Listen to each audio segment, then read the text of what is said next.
ಒಂದಾನೊಂದು ಕಾಡು, ಅಲ್ಲಿ ಬಗೆ ಬಗೆಯ ಪ್ರಾಣಿಗಳು ವಾಸವಾಗಿದ್ದವು. ಸಿಂಹವು ಆ ಕಾಡಿನ ಅಧಿಪತಿಯಾಗಿತ್ತು. ಅದು ಆಗಾಗ ಸಭೆ ಕರೆದು ಅವುಗಳ ಕ್ಷೇಮ ಸಮಾಚಾರವನ್ನು ವಿಚಾರಿಸುತ್ತಿತ್ತು. ಊರಿನಲ್ಲಿರುವ ಪ್ರಾಣಿಗಳೊಂದಿಗೂ ಸ್ನೇಹವನ್ನು ಬೆಳೆಸಿತ್ತು. ಅವುಗಳಿಗೂ ಸಭೆಯಲ್ಲಿ ಪಾಲ್ಗೊಳ್ಳಲು ಅವಕಾಶ ನೀಡುತ್ತಿತ್ತು. ಕತ್ತೆ. ನಮ್ಮನ್ನು ಹೆಚ್ಚು ಹೆಚ್ಚುಡಿಸಿಕೊಳ್ಳುತ್ತೀರಾ, ಕಡಿಮೆ ಆಹಾರ ನೀಡುತ್ತೀರಿ. ನಮ್ಮ ಸೇವೆ ಬೇಕು, ನಾವು ಮಾತ್ರ ಬೇಡ ಅಲ್ಲವೇ? ನಮ್ಮ ಸೇವೆಯನ್ನು ಮರೆಯದಿರಿ.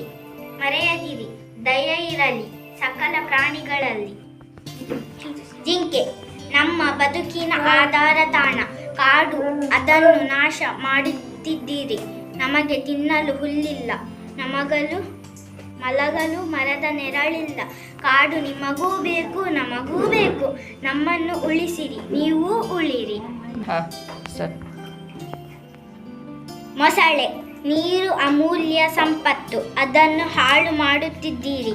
ಕಸ ಕಟ್ಟಿ ಹಾಕಿ ಕಲ್ಮಶಗೊಳಿಸುತ್ತಿದ್ದೀರಿ. ನೀರಿನಲ್ಲಿರಲು ಕಷ್ಟವಾಗುತ್ತಿದೆ. ನೀರು ನಮ್ಮೆಲ್ಲರ ಜೀವ, ನೀರನ್ನು ದುರ್ಬಳಕೆ ಮಾಡಬೇಡಿ. ತೋಳ. ಎಲ್ಲವನ್ನೂ ನೀವೇ ತಿನ್ನುತ್ತೀರಿ, ತಿಂದು ಹೆಚ್ಚಾಗಿ ಹಾಳು ಮಾಡುತ್ತೀರಿ. ನಮ್ಮ ಹೊಟ್ಟೆ ಹಸಿವಿನ ಬಗ್ಗೆ ನೀವು ಗಮನಿಸುವುದಿಲ್ಲ, ನಮಗೇನೂ ಉಳಿಸುವುದಿಲ್ಲ. ನೀವೂ ತಿನ್ನಿ, ನಮಗೂ ತಿನ್ನಲು ಬಿಡಿ. ನಾಯಿ. ನಾವು ನಡೆದಾಡಬೇಕು, ಓಡಾಡಬೇಕು, ನಮಗೂ ದಾರಿ ಬಿಡಿ.